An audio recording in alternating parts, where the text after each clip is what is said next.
Ian with eTrailer here. Today we're going to be taking a look at the Byers electric A-frame trailer jack with 7-way plug.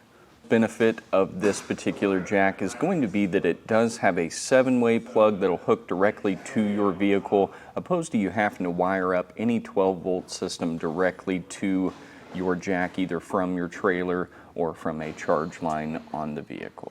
Now we're going to be using our test box here, but I just wanted to show with that 7-way you'd hook up the exact same way you would to your vehicle.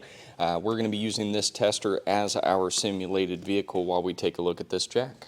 And with that plugged into our simulated vehicle, we can operate our up and down switch. And we also on the back will have a little red button that will turn on a work light for us. Now for capacities on our jack, we are looking at 3,500 pounds, so that's going to work great not only with a teardrop style camper like we've got today, but this will also work with those utility trailers and smaller enclosed cargo trailers.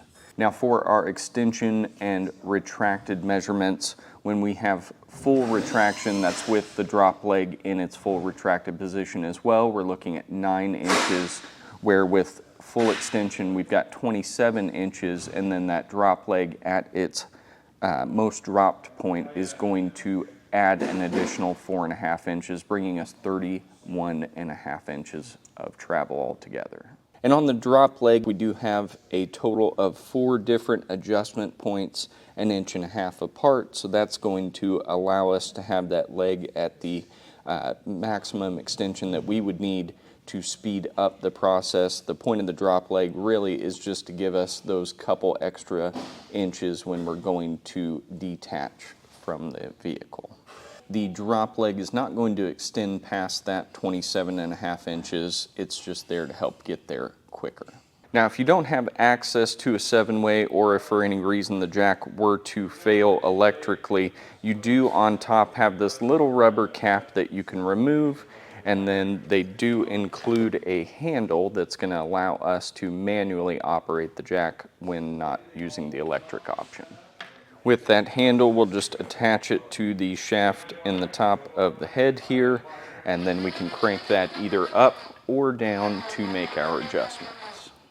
Now when it comes to securing the jack to your coupler, you can use the factory hardware that you've already got if you're replacing a jack, but if you are putting one on or switching out from the hand crank to electric, they do provide hardware that you'll be able to put that on, to include the bolt, a washer, and then a lock nut for that if you don't have welded bolts in the coupler. We do have a black powder coat finish, which is going to help that not only keep a nice visual appeal, but keep all of that rust and corrosion away from that, where our inner tube is actually going to be a zinc plated finish, which really helps with that rust and corrosion and will keep a nice smooth operation over time.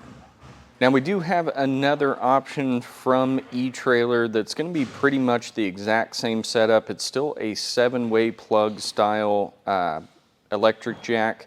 The only major differences with that one are going to be that the light for the eTrailer jack is going to be in the front here, making it easier to be able to see where you're hooking up. And then additionally to that, the controls, instead of being on the bottom of the motor, are in the front. So whether you're replacing your current hand crank jack or trying to upgrade to electric, but you don't have a 12-volt system on your trailer to hook up to, this is going to be a great option for you. And that will do for our look at of the Byers electric trailer jack for A-frame style trailers. My name is Ian with eTrailer, and I appreciate you watching.